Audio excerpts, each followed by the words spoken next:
Bonjour à tous, comment allez-vous? Avant de démarrer cette vidéo, je tiens à vous remercier chaleureusement pour vos commentaires, car j'ai été très touchée par vos messages, dont le principal était « Je suis content » ou « Je suis contente de vous retrouver ».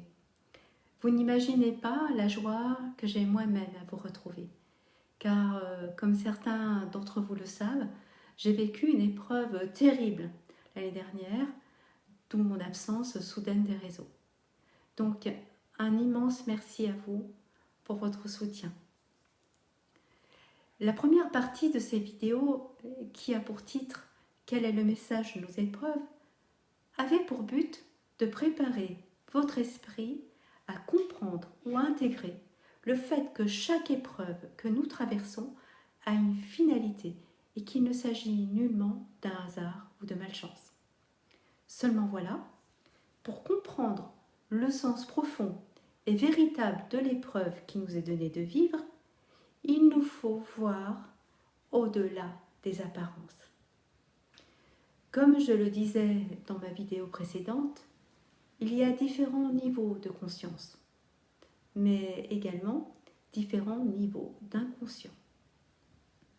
Je rencontre beaucoup de personnes qui affirment savoir précisément ce qui les a conduits à l'épreuve et pour lesquels le blocage ou le mal-être persiste, quand la maladie elle-même ne s'installe pas. Alors pourquoi cette persistance? Eh bien tout simplement parce qu'elles n'ont pas atteint le bon niveau d'inconscient. Comme je l'explique et je le démontre dans mon livre « La science de l'inconscient, les mystères de l'âme », l'inconscient est une science exacte. Et c'est ce que je vais tenter de vous faire comprendre pour que vous puissiez vous-même vous libérer de vos souffrances et de vos douleurs. Le point de départ est de connaître très précisément l'événement source. Puis, dans un deuxième temps, de faire remonter à votre conscience très précisément toutes les émotions qui en ont découlé. Je vous l'ai dit, l'inconscient est une science exacte. Et il faut donc poser les bons mots sur les émotions vécues. Les émotions liées à la tristesse sont différentes de la nostalgie. La trahison est différente de la frustration. Le rejet est différent de l'abandon, etc., etc. Soyez donc très précis dans votre quête de sens. Alors, votre question, pourquoi est-ce si important d'utiliser un vocabulaire précis? Eh bien, précisément, parce que c'est aussi par le langage qu'opère la guérison ou la libération. Car le langage, c'est une fréquence, une vibration qui impacte notre ADN.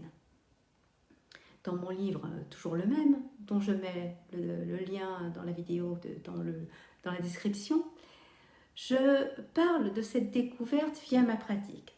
Comme par hasard, au moment où j'ai terminé d'écrire le chapitre sur ce sujet, l'univers a mis sur mon chemin l'information qui est venue corroborer ce que j'affirme.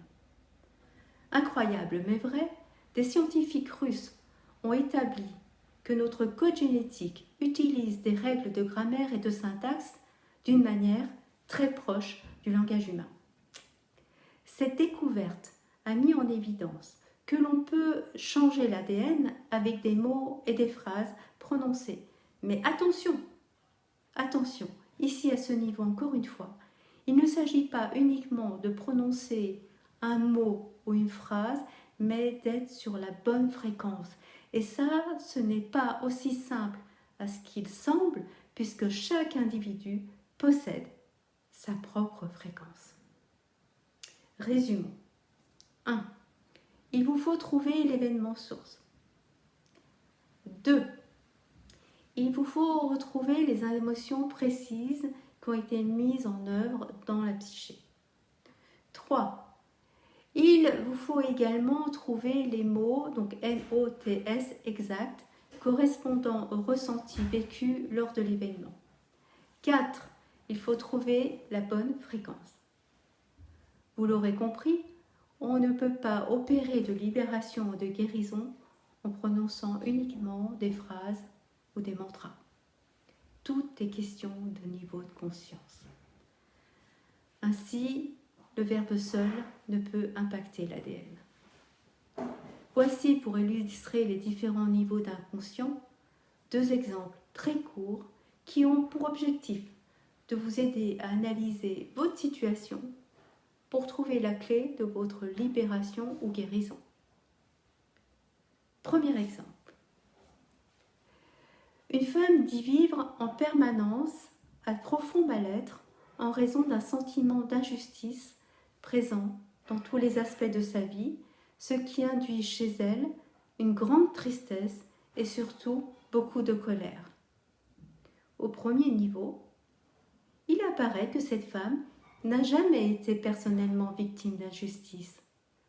Ce qui est étonnant est qu'elle n'avait pas conscientisé cet élément. Il faut donc nous rendre plus loin dans les profondeurs de l'inconscient, aller à la source pour savoir précisément d'où vient cette souffrance. Le deuxième niveau met au devant de la scène un événement qui s'est produit quand elle était petite. Elle avait été témoin d'une situation qu'elle avait qualifiée d'injuste. Elle n'était pas directement concernée. Dans cette situation, son père s'est vu condamné et accusé par sa mère et a dû quitter le domicile. Pour elle, à partir de ses yeux d'enfant, c'était injuste, parce que son père était gentil, il était attentionné, elle l'adorait et il ne méritait pas ça. Les mois qui ont suivi l'événement, il est apparu que sa mère avait accusé à tort son père, qui au final n'avait rien à se reprocher. Le père a été réintégré, la vie a repris son cours, mais malgré cela, l'impact psychique de l'événement dans la tête de la petite fille devenue femme est resté caché dans les profondeurs de l'inconscient. Il y avait donc une forme de distorsion entre la réalité et ses sentiments, à savoir qu'elle n'était pas victime d'injustice selon ce qu'elle croyait, mais qu'elle avait été témoin d'une situation qui pour elle était injuste. C'est cette distorsion qui l'a conduite à considérer que toute sa vie n'était qu'injustice. Lorsque tous les éléments sont interconnectés, la libération peut opérer, et c'est ce qui s'est passé pour cette femme qui a vécu une incroyable délivrance. Voici une autre histoire. Celle d'une femme qui a développé une maladie auto-immune et une maladie des yeux suite au décès de son mari. Que s'est-il passé dans l'histoire de cette femme? Quel est le message que faut-il comprendre? Au premier niveau, les premiers éléments qui apparaissent sont ceux d'une femme perdue, qui n'a plus de repères et plus d'équilibre. Elle est triste, seule. Elle a perdu le goût de vivre. Le deuxième niveau ouvre sur son mari. C'était son phare. Elle existait à travers lui. Elle s'est même effacée par rapport à lui. Sans lui, elle semble ne pas savoir vivre, prendre des décisions, savoir quoi faire. Elle ne voit pas clair. Le fait d'être dans l'ombre de son mari lui convenait parfaitement. Son décès a provoqué chez elle une forme de perte d'identité en lien avec sa maladie auto-immune. Sans lui, qui est-elle? Tout comme le décès entraînait chez elle le fait d'être perdue, de ne plus voir clair, et donc sa maladie des yeux. À noter qu'elle marche avec difficulté, parce qu'elle n'a plus d'appui. Le troisième niveau ouvre sur le fait qu'elle a perdu sa protection et qu'elle semble être devenue une proie de la vie, ce qui conduit à une autre réalité. Elle n'a jamais vécu pour elle. Elle ne connaît pas de centre d'intérêt. Elle n'a pas fait d'expérience propre en son nom. Et c'est à ce niveau que le sens profond de son épreuve commence à émerger.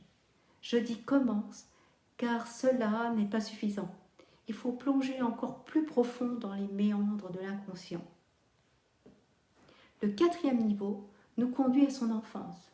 C'est une petite fille perdue qui ne trouve pas sa place au sein de sa famille. On ne lui parle pas vraiment. Elle existe sans exister. Elle doit deviner à travers l'attitude de son père si ce qu'elle fait est bien ou mal. Le père était son référent. Celui qui validait ou non ses actes. Sa mère, elle, était effacée, vivait dans l'ombre de son mari. Cela démontre qu'elle reproduit inconsciemment le schéma familial. Son adorable mari avait pris la suite du père. Il l'a accompagnée et soutenue tout au long de sa vie. C'est par le décès de son mari qu'elle est appelée à faire l'expérience de sa propre vie, exister enfin pour elle. Il s'agit d'un appel de son âme à vivre enfin sa vie, car chaque âme doit faire son expérience terrestre. On ne peut pas remettre à l'autre les rênes de notre vie. Il nous revient de mener nos propres expériences et d'arpenter notre chemin qui est strictement personnel, car le chemin de l'âme est un chemin d'évolution. Vous noterez dans cet exemple la symbolique très forte de la maladie auto-immune et de la maladie des yeux. J'espère que ces deux récits vous permettront de comprendre la façon d'actionner le levier de votre médecin intérieur. Nous avons tous la capacité d'entrer en contact avec nous-mêmes, de faire les liens et de voir au-delà des apparences. Marc Aurèle disait très justement, « Tu peux, à l'heure que tu veux, te retirer en toi-même. Nulle retraite n'est plus tranquille, ni moins troublée pour l'homme que celle qui trouve en son âme. »